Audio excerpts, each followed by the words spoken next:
Bang Rismon, Bang Andi juga melaporkan Anda soal tuduhan ijazah palsu S2 dan S3 Yamaguchi di Jepang yang dianggap tidak sah. Nah, jadi seperti kata Bang Andi tadi ini, kalau akhirnya saya ngelapor ini mau sampai kapan? Bagaimana Anda menanggapinya, Bang Rismon? Iya, itu Bang Andi Aswan untuk melaporkan sebagai seorang warga negara. Assalamualaikum warahmatullahi wabarakatuh. Jumpa lagi dengan Muhtar Official. Kali ini kita akan reaction video-video terbaru dan terpanas. Tentunya masih di polemik tudingan ijazah palsu kepada Bapak Jokowi yang sudah jelas keasliannya. Dan tidak lama lagi polemik ini akan segera berakhir dengan ditangkapnya gerombolan pembuat gaduh dan pembuat fitnah, yakni Roy Suryo CS. Kita bergeser sedikit ke Rismon, guys ya. Ternyata Rismon ini adalah seorang penipu, karena si Rismon ini diketahui ijazah S2 S3-nya dari Yamaguchi Jepang itu ternyata palsu ya guys ya. Dan sama saja si Rismon ini maling teriak maling guys ya, karena ijazah dia yang palsu tapi menuduh ijazah Bapak Jokowi palsu.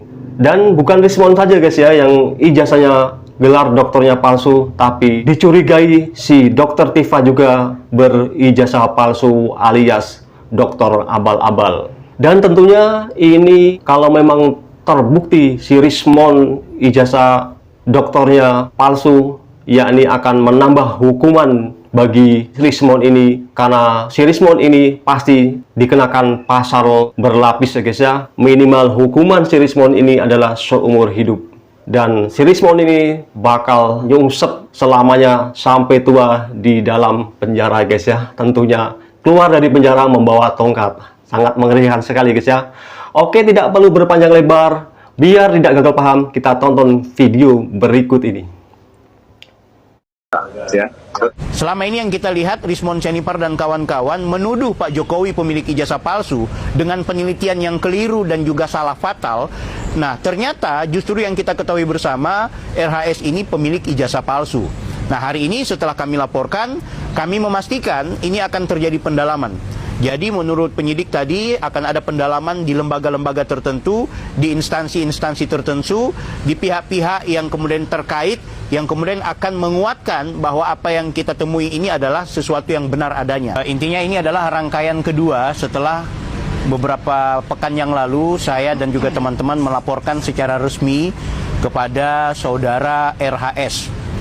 Di mana juga jauh sebelum kami melaporkan secara resmi, saya secara pribadi sejak tahun lalu sudah membuat pengumuman di media sosial saya bahwa orang yang selama ini koar-koar tentang ijazah Pak Jokowi palsu, orang yang selama ini koar-koar tentang Mas Gibran itu tak lulus SMA atau tidak menggunakan SK penyetaraan dengan baik, ternyata adalah orang yang diduga justru memiliki ijazah palsu dari Jepang dan juga tidak pernah melakukan SK penyetaraan yang Skandal ijazah Yamaguchi terbongkar. Rismon Cenipar panas dingin meleleh usai Andi Aswan dan Bang Billy serahkan bukti pamungkasnya guys ya. Jelas ini guys ya. Makanya si Rismon tidak pernah lagi tampil di televisi swasta atau tampil di acara debat guys ya. Dia sudah ketakutan sendiri, takut ditanyakan masalah ijazahnya. Untuk saat ini si Rismon ini ngumpet ya guys ya, seperti tikus got. Si Rismon ini cuman mulutnya saja ya guys ya yang besar dan keluar-keluar. Kalau memfitnah ijazah orang lain, dia paling pertama sekali menyuarakan mulut besarnya guys ya, yang berbau jengkol ini. Tapi si Rismon ini giliran dia ditanyakan masalah ijazah S2 S3-nya dari Yamaguchi Jepang yang palsu, dia diam 1000 bahasa. Ini termasuk manusia yang paling munafik ya guys ya. Yang dia akui di persidangan-persidangan, di ruang publik, bahwa dia adalah doktor dan juga magister dari Jepang. Sekaligus dia mengakui bahwa dia melakukan SK penyetaraan. Nah, dalam penelusuran saya dipastikan saudara RHS ini tidak pernah tercatat, terekam secara digital bahwa yang bersangkutan memiliki disertasi yang menjadi syarat seseorang menjadi doktor, memiliki tesis yang menjadi syarat seseorang menjadi magister di luar negeri, dan juga syarat SK penyetaraan. Itu tidak pernah ada dari sosok Rismond Syarifar. Sehingga itu atas nama pribadi dan juga orang yang memberikan penghormatan kepada Pak Jokowi yang difitnah, yang dihina, dan juga orang yang menghormati realitas kehidupan sosial kita, saya kemudian akhirnya melaporkan secara resmi dan berharap kepada Rismond Syarifar itu sebenarnya ya lakukan klarifikasi. Yang kedua adalah kemudian kita berdebat secara akademik, dan yang ketiga kita lakukan somasi. Nah, setelah rangkaian ini kita lakukan, tidak mendapatkan kepastian, tidak ada respon, maka kita resmi melaporkan. Nah, hari ini setelah kita laporkan, saya dipanggil oleh pihak penyidik untuk didalami, diberikan pertanyaan kurang lebih tadi hampir 30 pertanyaan, luar biasa. Dari jam 11 sampai dengan jam 4 sore ini, saya jawab semua pertanyaan dan juga saya bawa data-data, fakta-fakta, bukti-bukti bahwa RHS, orang yang selama ini koar-koar tentang mengungkap kebenaran, bicara soal keadilan, soal tanggung jawab moral dan sosial, ternyata orang ini diduga justru pemilik ijazah palsu.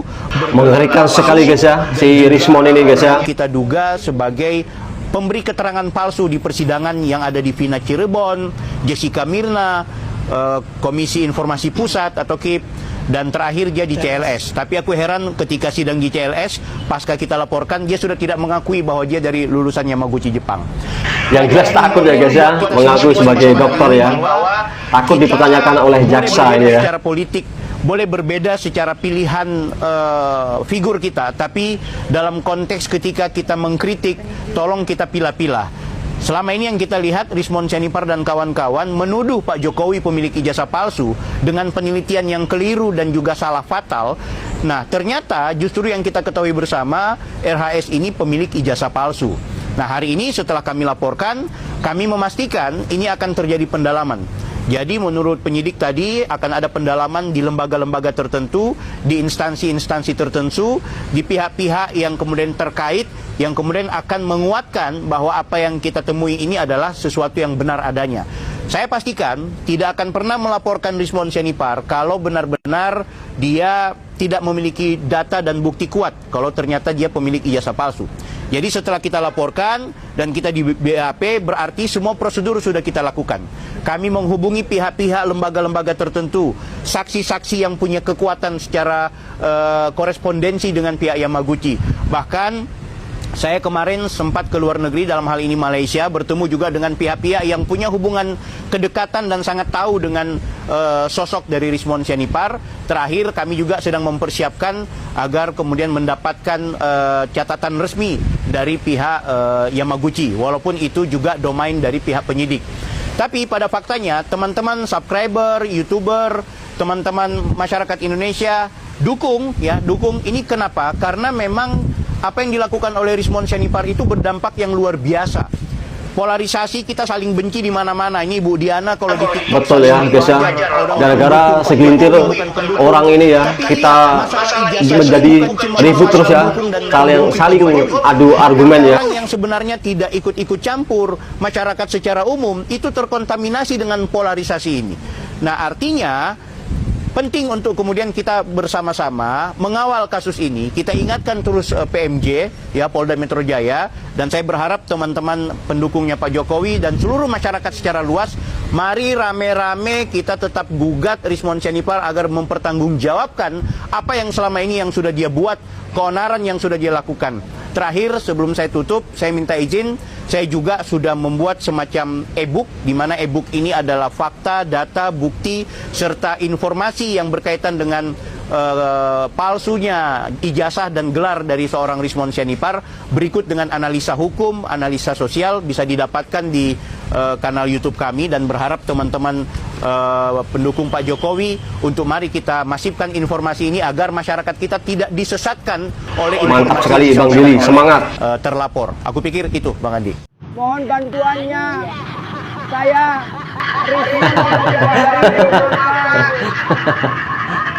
itu ngajar di UNRAM. UNRAM itu kan kampus negeri. Nah, harus dicek. Kita harus identifikasi dulu skema masuknya, format masuknya dia menjadi pengajar di UNRAM itu apa gitu loh. Apakah UNRAM yang minta misalnya sebagai dosen, pengajar, ataukah memang itu misalnya dia lulus sebagai ASN dan lain sebagainya gitu kan. Kalau ASN berbahaya nih. Nah, itu yang harus diidentifikasi maksud saya gitu. Nah, sehingga pengetahuan kami sih Rismon itu sudah tidak lagi menjadi bagian dari sementara itu. Apakah dipecat atau apa gitu ya, dugaan saya dipecat itu. Dipecat ya, bisa jadi ya. Dugaan saya dipecat. Karena memang kemarin kan dia menulis buku menghilangkan gelarnya ataupun riwayat pendidikan yang dia menguji. Nah, itu dia menghilangkan, dia rilis buku itu. Jadi Ternyata si Rismon ini adalah mantan dosen UNRAM ya guys ya. Si Rismon ini keluar dari UNRAM itu bukan mengundurkan diri. Ternyata si Rismon ini yang jelas itu dipecat ya guys ya. Karena ijazah gelar doktornya itu palsu ya guys ya. Mungkin dari pihak UNRAM sendiri sudah mengetahui bahwa si Rismon ini pemilik ijazah S2 S3 palsu. Makanya dia langsung dipecat dari UNRAM ya. Semakin kelihatan jelas. Tapi ketika tadi bahwa Rismon ini masuk ke UNRAM melalui prosedural, katakan dari dikti gitu ya, lembaga sertifikasi ataupun dia mendapatkan sertifikat. Karena di dalam website UNRAM itu saya melihat Rismon ini ada nih. Begini loh, kalau saya tuh gini, kita harus melihat orang yang muncul di publik itu kan kita juga identifikasi rekam jejaknya itu. Nah sekarang dia berkolaborasi dengan Roy misalnya. Kan kita bisa buka jejak digitalnya bagaimana dia menghantam, menghina-hina Roy Suryo. Ini beberapa waktu yang lalu. Betul sekali guys ya. Lalu sekarang mereka bareng dan lain sebagainya. Itu kan publik bisa ngelihat ini orang liar gitu loh. Seseorang seperti Rismon ini mestinya tidak muncul di ruang publik gitu. Betul sekali ya. Dari 709 dokumen, kami sudah meyakini bahwa salah satunya adalah soal skripsi. Ya, kami bertiga sudah. Ini kita dengarkan ya, Dokter Tifa Tifu ya, lagi mengoceh guys ya, wanita penghasut ini ya, si Tifa Tifu ini guys ya, lagi mengoceh ke sana kemari, dan jawabannya nanti Bapak Rocky Sitohang yang akan menjawabnya. Berkali-kali sampaikan bahwa skripsi dari Joko Widodo itu adalah skripsi palsu. Kami meyakini berdasarkan ilmu pengetahuan. Sedangkan substansinya itu kan cukup jelas. Masalah ijazah. Kok mencari skripsi, cari ini, cari itu. Nah, perlu saya sampaikan kepada media. Biar kembali masyarakat mengerti. Bahwa ijazah ini bukan sengketa para pihak. Ini adalah hak daripada seseorang yang diberikan oleh Civitas Akademika Universitas UGM kepada pemerintah, kepada penerima manfaat yang bernama Pak Jokowi ini. Sedangkan yang namanya perlu dipersoalkan itu adalah salah satu para pihak ini merasa keberatan karena dia dirugikan secara undang-undang. Ini guys ya, penjelasan dari Bapak Rocky Sitohang guys ya, sangat jelas dan sangat rinci sekali guys ya. Kalau dalam bahasa hukumnya nggak ada hubungan hukum. Kalau sudah tidak ada hubungan hukum, berarti tidak ada legal standingnya untuk melakukan langkah-langkah itu. Nah, kita lihat saja coba, sampai ke MK. Ke MK kan masalah norma, bukan masalah persoalan ijazah. Akhirnya larinya masalah pengen mengamputasi penerapan pasal-pasal yang ada di Undang ITE itu. Pasal 32, 35, 28. Hanya pokok permasalahan ijazah ini. Kalau kita pengen lihat tuh apa penjelasan Pak Saldi itu, sebenarnya tuh penjelasan yang sangat menohok tuh. Kalau saya tuh sudah kabur saya. Sudah mengatakan salah sasaran, salah makan obat. Nah sekarang dari sana lari ke skripsi, nanti besok lari kemana lagi? Terus hak kewenangan dia untuk skripsi, minta skripsi itu apa? Kan nggak ada. 99% palsu, tapi lu belum pernah ke pengadilan. Dia belum pernah ke pengadilan. Mestinya pengadilan dong kalau dia berani bertarung. Nah, sekarang anehnya lagi dia juga minta SP3. Datang ke Irwasum. Walaupun ngeles enggak ya sudahlah, orang kalau begitu kan pasti nggak ngaku. Mana maling ngaku, susahnya palsu. Ya nggak bisa dong, orang belum ada kepastian itu dari mana ya ilmu. Itu kan urusannya pengadilan, urusannya UGM. Kalau kayak UGM ya kan nggak yang SMA kan nggak dibahas, sudah selesai kan. Buat masyarakat Indonesia, peradilan nanti ini adalah peradilan sangat mudah karena UGM tidak pernah menyatakan ijazah ini palsu. Sedangkan lembaga yang berwenang menyatakan legalitas daripada ijazah itu menyatakan asli. Seandainya ijazah ini palsu, orang pertama yang melaporkan itu adalah UGM. Betul sekali ya, Bang Farhad. Orang ini ya, setelah A dibuktikan dia ngomong B, setelah B dibuktikan dia ngomong C, nggak ada habisnya.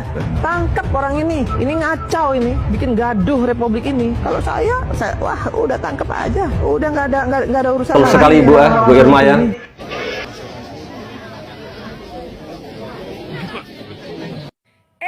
Rizal Fadila ke rumahnya Pak Jokowi. Ngapain? Mau minta RJ dan SP3 seperti Egy Sujana dan DHL. Kamu nggak takut? Nanti kamu dikatakan pengkhianat lagi. Nanti kamu dikatakan tuyul datang ke rumahnya Jin Iprit. Nambah lagi masalahnya ntar. Nanti Roy Suryo kamu somasi lagi. Ngapain ke sana? Ke rumahnya Pak Jokowi ngapain? Kok ke rumahnya Pak Jokowi kok bisa santun ya? Mulutnya kok bisa senyum-senyum santun begitu ya? Kemana suaramu? Koar-koarmu kemana? Adele Jokowi mana?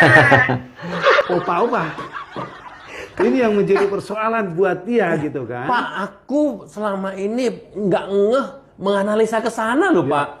Tapi ini bener banget gitu ya. Betul. Plus tambah 18 tahun, usia Roy Suryo hari ini ya 60 atau 58 atau berapa itu 12 tahun atau plus yang 13 tahun lah kita katakan. Hakim ada bermurah hati misalnya gitu kan. 13 tahun bener ditambah juga. 60 berarti 73. Waduh, ngeri sekali guys ya. Keluar penjara pakai tongkat Pak. Betul.